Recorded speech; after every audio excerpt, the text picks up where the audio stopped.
Merci, merci. Bonsoir, peuple de Dieu. Je vais m'efforcer de parler en français. Peut-être à un moment donné, je vais interjecter quelques mots en lingala. Asseyez-vous, s'il vous plaît. Merci. Quel plaisir, quelle joie et quel honneur de me voir me tenir aujourd'hui sur cette chair. C'est pour moi un rêve qui est devenu réalité. Parce que j'ai l'habitude de suivre l'église Mera seulement à travers les médias. Et Dieu a exaucé ma prière que je puisse me tenir ici. Et je me remercie notre papa, l'apôtre Christophe, pour cet honneur qu'il m'a confié en me cédant sa chair. C'est un papa que j'aime beaucoup. J'admire sa simplicité. Vous savez tous, j'ai été dans plusieurs églises, ce n'est pas facile de céder sa chair. Alors pour gagner en temps, je viens d'être témoin des embouteillages de Kinshasa. Alors nous allons aller très rapidement. Le thème que j'aimerais que nous abordions ce soir s'intitule Un nouveau commandement. Et nous allons tirer notre texte dans le livre de Jean. L'évangile selon Jean, chapitre 13, du 34e au 38e verset. Je vais demander à celui qui a trouvé de nous lire. Ce sera probablement le seul passage que nous allons lire pour l'intérêt du temps. Les autres passages, vous les lire à la maison. Jean chapitre 13, versets 34 à 38. Jean chapitre 13, 34 à 35. 38, s'il vous plaît. Jusqu'à 38, oui. Nous lisons au nom de Jésus. Merci. Je vous les donne un commandement nouveau. Aimez-vous les uns et les autres, comme je vous ai aimé. Vous aussi aimez-vous les uns et les autres. À ceci, tous connaîtront que vous êtes mes disciples, si vous avez de l'amour les uns pour les autres. Amen. Amen. Je vous donne un commandement nouveau. Aimez-vous les uns les autres. Comme je vous ai aimé, vous aussi aimez-vous les uns les autres. Car c'est à ceci que tous connaîtront que vous êtes mes disciples. Si et seulement si vous avez de l'amour les uns pour les autres.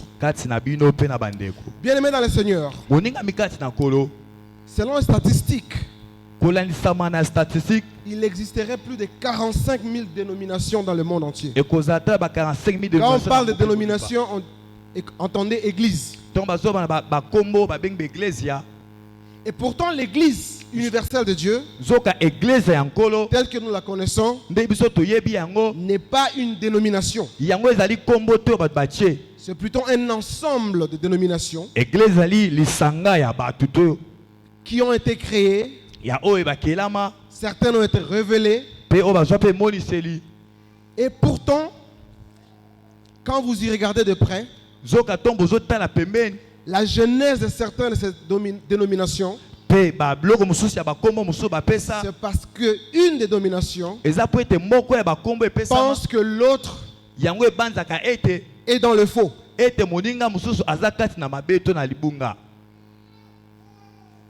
Malheureusement, ce qui n'est pas le cas pour cette église. Nous connaissons tous la genèse de cette église. Alors vous entendrez dire, vous entendrez des noms genre première communauté de ceci, 56e communauté de cela. Et on serait tenté de croire que Pour passer de la première communauté à la 56e, c'est parce que la première communauté était tellement pleine, il n'y avait pas d'espace. Alors on a créé la deuxième, la troisième, jusqu'à la 56e. Oh, comme j'aurais aimé que ce soit le cas. Mais malheureusement, ce n'est pas le cas. Souvent, c'est à cause d'un petit conflit, un problème, une mésattente par rapport à la doctrine fondamentale de l'Église. Et nous allons de scission en scission. Mais l'Église de Dieu, l'Église universelle, elle reste une et une seule. Alors quand les gens du monde nous regardent, face à cette multiplicité de dénominations, qu'est-ce qu'ils pensent de nous? S'il y a quelque chose qu'il faut retenir ce soir, en guise d'introduction, c'est ceci. Dieu aime le monde. Dieu aime le monde tellement, et il veut que le monde le sache. Je le répète. Dieu aime tant le monde qu'il veut que le monde le sache. Alors, la question est celle-ci. Comment le monde saura-t-il que Dieu les aime? C'est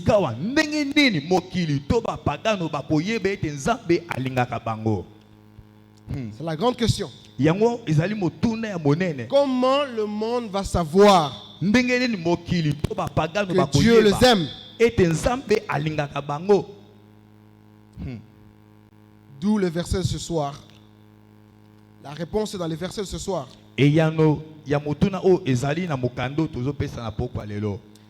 Les gens ne connaîtront pas que nous sommes les disciples de Christ par la grandeur de nos temples, par nos chants magnifiques. Je suis moi-même musicien. Et quand je suis en train de chanter, je me sens plus proche du Seigneur. Mais est-ce que le monde saura que je suis un disciple de Dieu à travers seulement mes chants, à travers ma prédication? Comment est-ce que le monde va savoir que nous sommes les disciples? La réponse est simple. Si nous avons de l'amour, amen, les uns pour les autres, si nous avons de l'amour les uns pour les autres, voilà, je pourrais m'arrêter là. Jésus a dit, je vous donne un commandement nouveau. En quoi est-ce que ce commandement est-il nouveau? Vous connaissez tous le plus grand commandement. Tu aimeras le Seigneur, ton Dieu, de tout ton cœur, de toute ton âme, de toute ta force. Et le second est celui-ci. Aime ton prochain comme toi-même. C'est-à-dire que le commandement de l'amour n'est pas si nouveau que ça. À travers l'Ancien Testament, Dieu avait montré la couleur déjà. Donc les gens savaient déjà qu'il faille aimer Dieu. C'est ce que nous appelons l'amour vertical. Il y a aussi l'amour du prochain. Jésus l'a si bien explicité avec la parabole du bon samaritain. Alors vous savez, il y a un problème. Aimer Dieu du point de vue conceptuel, dans nos pensées, ce n'est pas si difficile que ça. Tout le monde peut clamer qu'il aime Dieu. Nous vivons dans un pays comme le nôtre, la RDC, qui est un pays à prépondérance chrétienne. Donc aimer Dieu, ce n'est pas quelque chose de nouveau. Nous le chantons. Et Dieu l'avait su. Tant et si bien qu'il a ajouté un second commandement. Il a dit aime ton prochain comme toi-même. Parce qu'il savait que beaucoup d'entre nous, certains d'entre nous, s'accrocheront à cela. J'aime Dieu, j'aime Dieu, j'aime Dieu. Mais Dieu a voulu montrer, mettre son amour aussi pratique en nous demandant d'aimer notre prochain. Il a dit ces commandements est égal au premier. C'est en quelque sorte qu'on saura que vous aimez Dieu si vous aimez votre prochain. Amen. Amen. Le seul moyen de démontrer que vous aimez votre Dieu, c'est si vous aimez votre prochain. Il y a même une autre dimension qui est là, que nous ajoutons. La Bible dit aimer son prochain comme soi-même. Aimez votre prochain comme vous aimez vous-même. Si nous poussons la réflexion un peu plus loin, je peux savoir combien tu t'aimes dans la manière que tu traites ton prochain. Non, faux. C'est que étudier la logique ici. Amen. Je peux mesurer la grandeur, la profondeur de mon amour par la manière dans laquelle je traite mon prochain. Mais aussi un couac, un petit problème là. Comment aimer son prochain si on ne s'aime pas soi-même? Alléluia. Motuna. Préparez-vous, il y aura beaucoup de questions aujourd'hui. Le Saint-Esprit, c'est le plus grand enseignant. Et il va nous aider.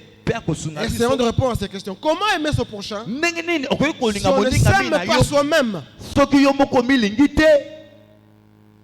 L'Église ou le corps du Christ est plein de personnes qui ne s'aiment pas du tout et qui prétendent aimer les autres. Et il y a beaucoup de dégâts. Il y a beaucoup de dégâts. Alors je disais tantôt, aimer Dieu, c'est facile, d'une manière conceptuelle. Pourquoi? La Bible dit ceci. Nous l'aimons parce qu'il nous a aimés le premier.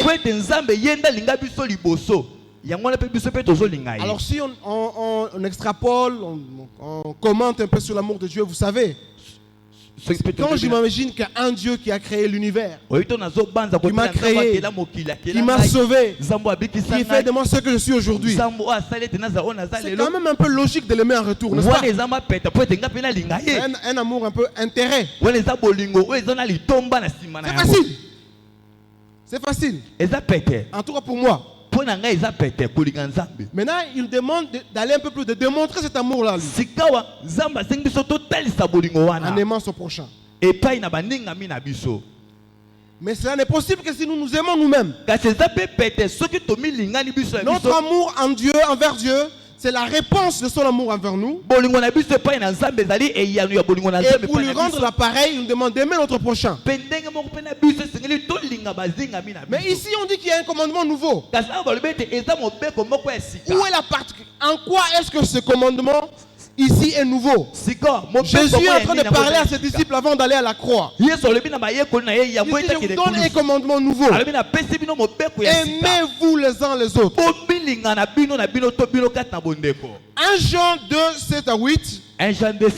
Il a dit ceci. Bien aimé, ce n'est pas un commandement nouveau que je vous écris, mais un commandement ancien que vous avez eu dès le commencement. Ce commandement ancien, c'est la parole que vous avez entendue.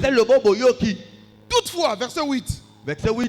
C'est un commandement nouveau Et ça, mon bec ou sika. que je vous écris. On a komeli bino. Un peu de confusion là-bas. Moi burunga. Qu'est-ce qu'on va retenir? Ancien, nouveau, Mon bec parce que la toi sika. Alléluia. la particularité Qui sur laquelle je vais m'apesantir ce soir. C'est le mot les uns les autres. Et ça a été Vous pouvez écrire quelque part les uns les autres. Répétez avec moi les uns les autres. Les uns les autres. S'il faut retenir un message aujourd'hui, s'aimer les uns les autres. L'amour envers Dieu, c'est connu. Amour du prochain, qui est loin, c'est facile. S'aimer soi-même, bon. Apparemment, on est censé s'aimer soi-même, n'est-ce pas? Oui. On est censé s'aimer. Il y a beaucoup de gens qui s'aiment un peu plus, n'est-ce pas? Le Le problème, c'est d'aimer l'autre comme on s'aime. Donc ça, c'est connu. Mais les uns les autres. Qui sont les uns et les autres? Je disais tantôt qu'il est facile d'aimer Dieu. En comparaison, il est aussi facile d'aimer les pécheurs, les perdus. Ou bien les gens que nous ne connaissons pas. Les gens que nous rencontrons une fois en passant. Au cours de l'évangélisation, vous prêchez à quelqu'un. C'est peut-être la première ou la dernière fois que vous le voyez. C'est facile, il n'y a pas beaucoup d'engagement envers la personne. Mais aimer ceux avec qui les membres du corps de Christ. C'est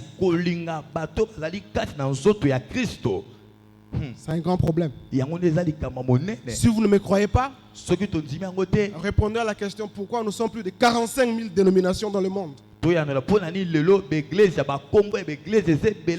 dénominations sont formées de gens qui disent qu'ils croient en Jésus-Christ, qui l'ont accepté comme Seigneur et Sauveur.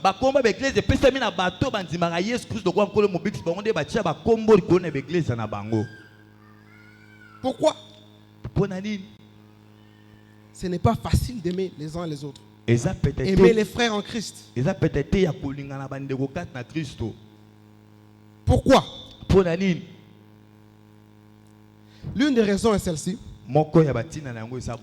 C'est que souvent, nous attendons beaucoup de nos frères en Christ. Nous avons en nous certaines attentes face aux frères et sœurs en Christ.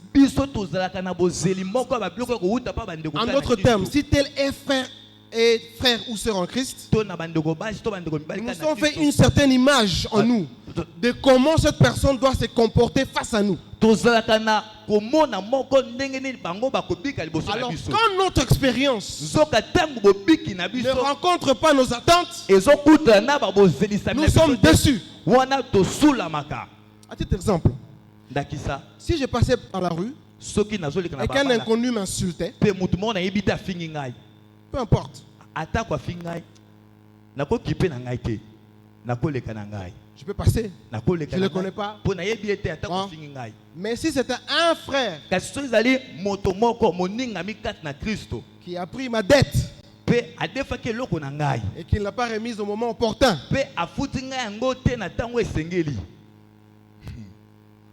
vous voyez de quoi je parle? Pour ceux qui sont mariés ici, vous savez comment les femmes sont très sensibles aux paroles. Ok? Si quelqu'un dans la rue lui disait quelque chose de négatif, ouais, ça va l'affecter. Mais si c'est de son amoureux, son mari, vous imaginez la suite. Nous nous avons fait des attentes. Nous attendons beaucoup de nos frères et sœurs. Nous ne leur donnons pas le droit à l'erreur. C'était comme si dans l'église, tout le monde devait être parfait. En tout cas, les autres sauf nous. Parce que la même rigueur que nous voulons apporter aux autres, nous sommes prêts à suivre la même rigueur. Alors c'est facile à condamner les autres. C'est facile à critiquer les autres. Et les gens, ça crée un climat de méfiance, de mésentente, des conflits larvés, et qui font que nous ne sommes pas solides dans le corps de Christ. Jésus-Christ, avant d'aller à la croix, il a prié pour l'église. Il a dit, Père, je veux que tu les gardes un. Comme toi et moi, nous sommes un.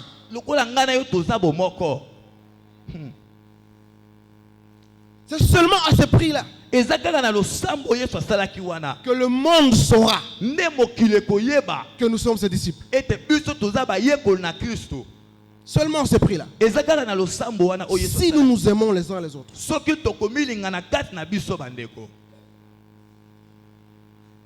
Alors réfléchis par rapport à ça. Comment est-ce que nous nous traitons dans l'église? Le monde nous voit. Vous allez le prêcher, vous chantez, mais il vous regarde. C'est toi qui es en train de critiquer ton ami, ta soeur en Christ dans le quartier. Pire, c'est toi qui es en train de critiquer ton pasteur auprès des païens.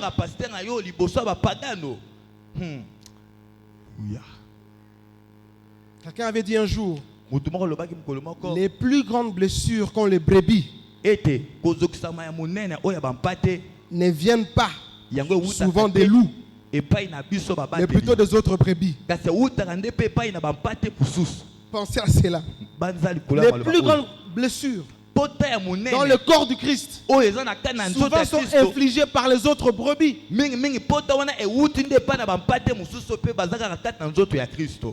Voilà pourquoi Paul pouvait écrire aux Galates, pourquoi vous vous dévorez entre vous? Pourquoi vous vous mangez entre vous? Il n'était pas en train de parler aux païens.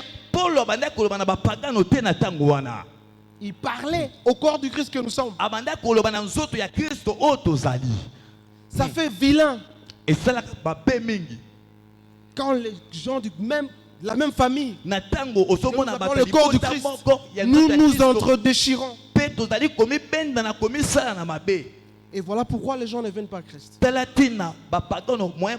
pourquoi nous avons du mal à remplir nos églises.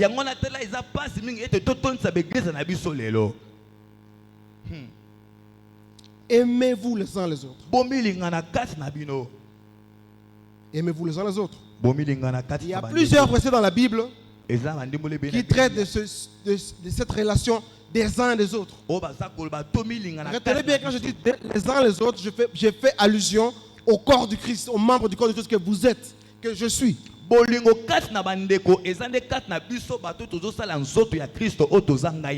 Il y a plusieurs versets. Je vais vous citer seulement les thèmes. Nous avons parlé d'aimez-vous les uns les autres. Romains 12:10. Vivez en harmonie les uns les autres. 12:16. Romains 12:16. Accueillez-vous les uns les autres. Romains 15:7. Exhortez-vous les uns les autres. Prenez soin les uns des autres. Servez-vous les uns les autres. Portez les fardeaux les uns des autres. Soyez patients les uns avec les autres. Oh, la patience. C'est facile d'être patient avec un païen qui ne nous doit rien. Mais oh, combien c'est difficile quand c'est un frère Christ qui trébuche. Pardonnez-vous les uns les autres. On vous dira, mais non, parce que vous ne savez pas ce qu'il m'a fait. Vous demandez de pardonner, vous ne savez pas ce qu'il m'a fait. Mais c'est tout justement parce qu'on savait qu'il y aurait des offenses que le pardon a été créé. Vous ne pouvez pas pardonner à quelqu'un qui ne vous a pas offensé. Le pardon suppose une offense. Il y a beaucoup de gens qui disent, mais vous ne savez pas ce qu'il m'a fait. Ce qu'il m'avait dit. Alléluia. Veillez les uns sur les autres. Il y a aussi des interdictions. Ne vous jugez pas les uns les autres. Romains 14, 13. Romains 14, 13. Ne vous détruisez pas les uns les autres. Alors si l'apôtre s'est donné la peine d'exhorter les gens à ne pas se détruire, parce qu'il y avait des destructions dans l'église de Christ. Ça c'est écrit aux chrétiens, aux croyants que nous sommes, vous et moi. Ne vous enviez pas les uns les autres. Ne parlez point le mal les uns des autres. Jacques 4, 11. À un moment, je suivais l'apôtre à la télé. Et il avait donné un ordre très strict. Ça devait être pendant les moments des 40...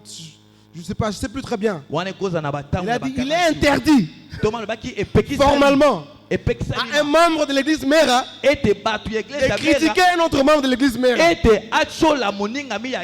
Moi je me suis dit, waouh.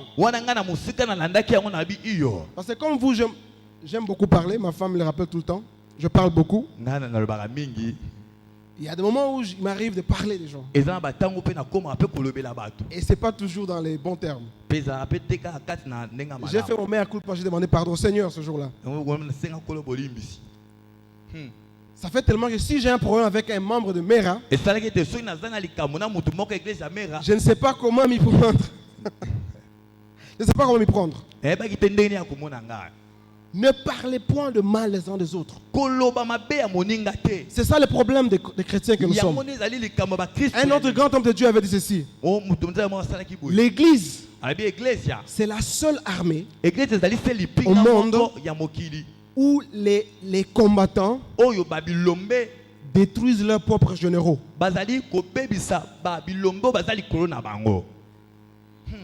Ça. L'église, c'est la seule armée au monde où les combattants, les soldats détruisent leurs propres généraux. Vous vivez à Kinshasa, vous connaissez tout ça mieux que moi. Vous savez combien de généraux sont en train d'être détruits ici. Combien de vidéos compromettantes sont en train d'être partagées dans les réseaux sociaux concernant tel ou tel. Allez chez les musulmans, vous ne trouverez pas des choses pareilles.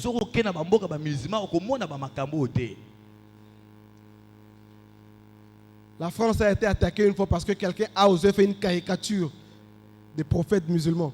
Juste une caricature. Mais nous prenons un malin plaisir à nous détruire les uns les autres. Quand l'un d'entre nous tombe, au lieu de relever, nous sommes les premiers à propager, à le salir. Et le monde nous regarde. Peu importe si nous avons des pancartes. Église 8e assemblée de ceci. Peu importe si nous portons des t-shirts avec Love Jesus 100%. Notre identité en tant que disciple ne sera connue par le monde que si nous nous aimons les uns les autres. Amen. Amen. Le but de l'église est donc de montrer au monde que Dieu les aime. Nous existons pour aider les gens à devenir comme Christ et se joindre à notre mission.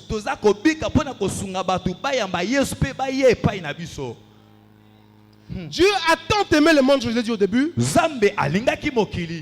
qu'il a donné son Fils. Et voilà un autre commandement qu'on peut ajouter là-bas. Dieu veut tellement que le monde sache qu'il l'aime,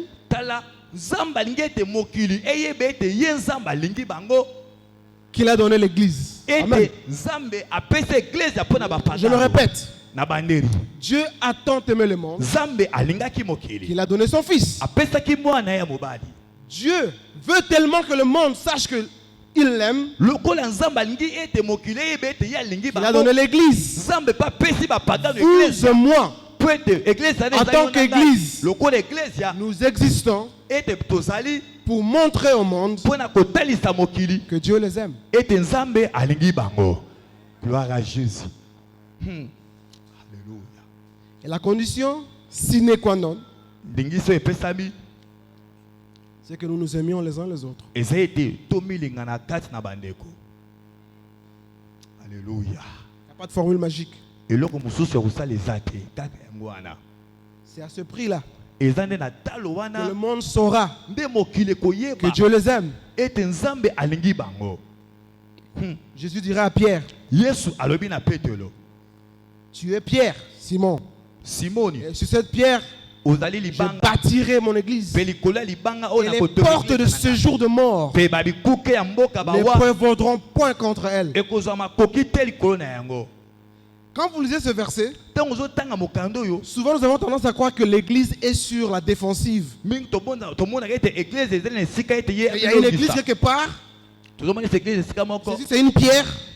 L'église est au-dessus. Et que les portes de l'enfer sont en train de se promener.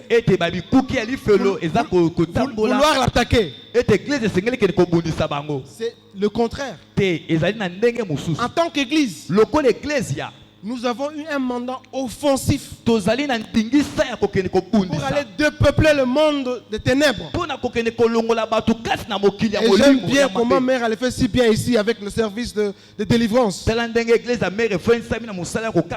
Nous sommes là pour dépeupler le séjour de mort. Car ceux qui ne connaissent pas Christ sont morts spirituellement. C'est notre rôle. Alors comment le ferons-nous si nous ne les aimons pas les uns les autres?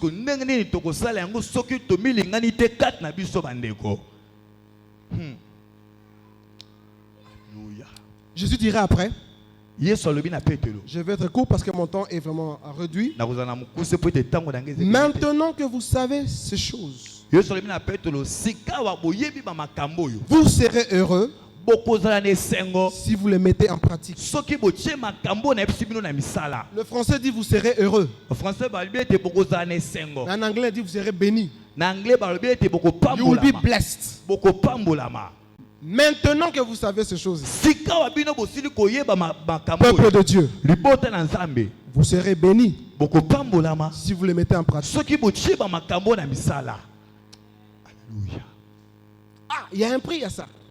Oui, c'est pas facile d'aimer les uns les autres. C'est pas facile d'aimer ce frère-là qui vous dérange. Les gens aiment s'asseoir à cause de certaines affinités. Des groupuscules dans l'église. Il y a des gens que quand nous les regardons, peut-être leur faciès ne nous dit pas grand-chose. Il ne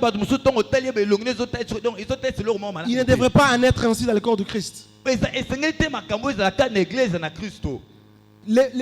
Les églises sont explosées parce que vous êtes dans une équipe où tel frère n'accepte pas ce que vous dites. Il est toujours là à briser vos opinions. Il y a des frères comme ça. Vous avez l'impression que dans la réunion, il est venu pour vous. Tout ce que vous direz, ça ne le concerne pas. Et pourtant, il faut l'aimer. Il faut l'aimer. Jésus-Christ a passé tout son ministère à côté de son traître. Pensez à cela un seul instant. Si l'on vous disait au début de quand vous signez un contrat, on dit tel frère ne vous aime pas. J'ai entendu dire que X, Y, Z. Quelle sera votre attitude?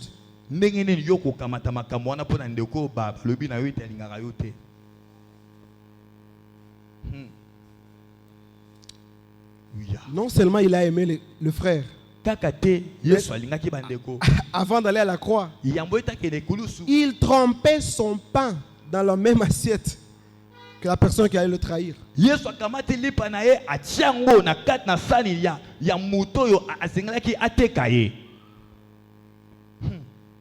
Je vais terminer par le psaume 133.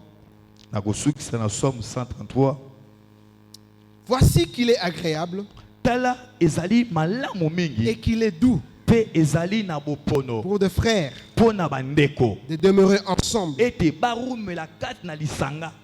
Le verset 3, Verset 3 la partie B, c'est ceci. Car c'est là que l'Éternel envoie la bénédiction, la vie pour l'éternité.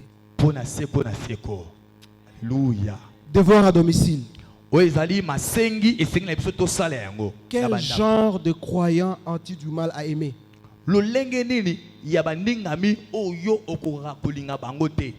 À chacun de répondre à la maison. Je n'ai pas parlé de païens. Quel genre de croyant trouves-tu du mal à aimer? Quels sont les obstacles que tu rencontres en voulant aimer les autres?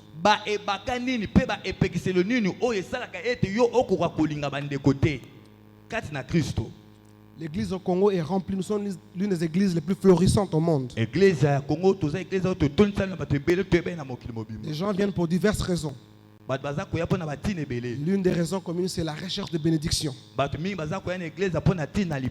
percée, de délivrance. Au moins une solution est trouvée pour la bénédiction. Alléluia. Aimez-vous les uns les autres.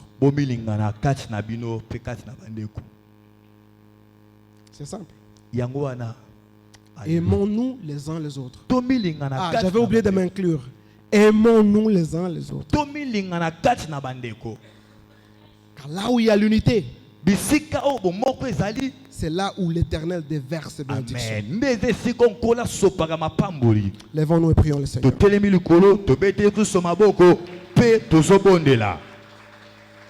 Alléluia, alléluia.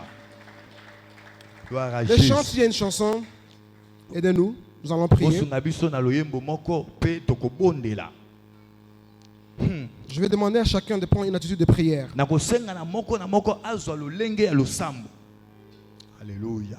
D'évaluer sa vie. Quel genre de traitement je réserve à mes frères en Christ?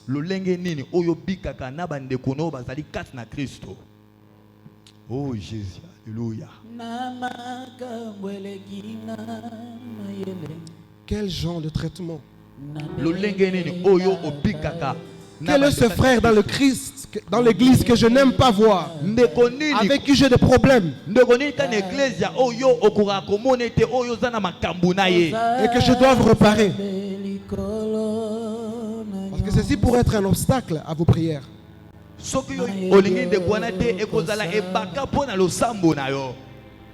Oh, alléluia. Alléluia. Alléluia.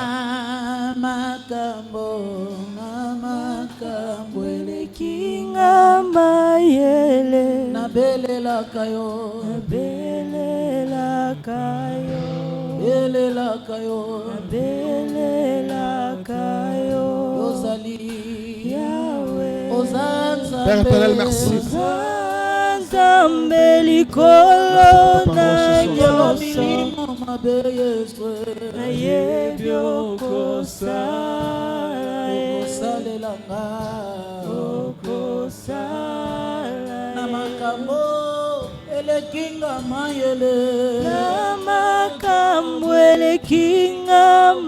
Père, nous venons vers toi ce soir. Nous avons entendu ta parole, Seigneur.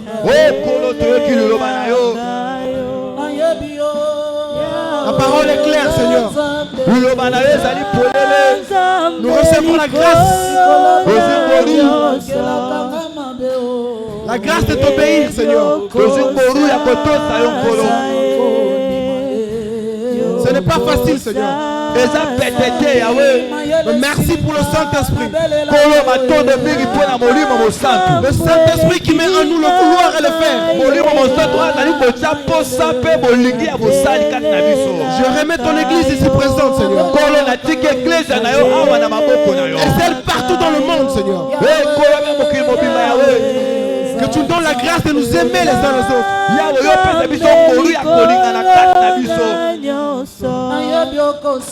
Car le monde nous attend. La création attend avec ardent désir la révélation de Fils de Dieu. Alléluia. Quand nous de nous aimer les uns les autres. Donne-moi d'aimer mon frère, ma soeur en Christ. Donne-moi d'aimer mon pasteur. Donne-moi d'aimer mon encadreur. Donne-moi d'aimer mon époux, l'épouse. Donne-moi d'aimer mes enfants. Afin que le monde sache que tu les aimes. Que je t'appartiens. Oh, alléluia. Merci Seigneur. Merci Seigneur. Mon âme te bénit.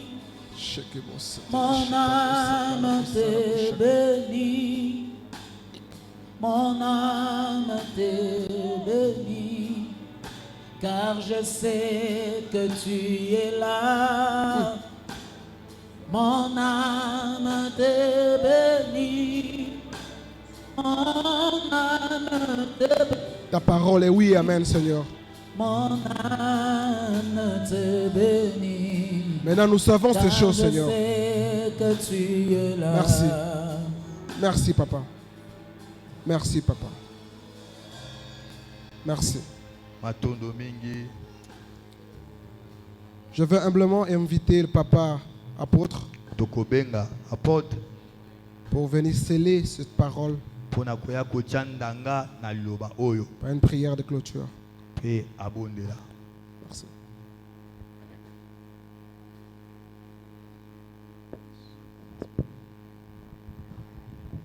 Seigneur Dieu Tout-Puissant, te pécho merci pour notre kolobela biso na poko na lelo. Liloba na yo sika kati na biso.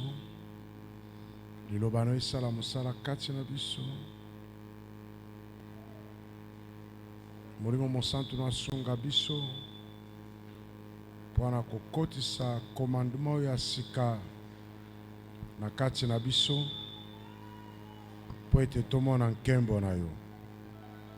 Liloba oyo délivrer motema ya moko na moko. Liloba oyo kangola pe oyo lingomba na mera. Po ete bolingo ewumela. Po tomona puissance na yo. Po tomona délivrance na yo. Pambola mosali na yo. Utiliser na poko na lelo. Na kombo na Yesu Kristo. Amen. Kola pambola moko na moko.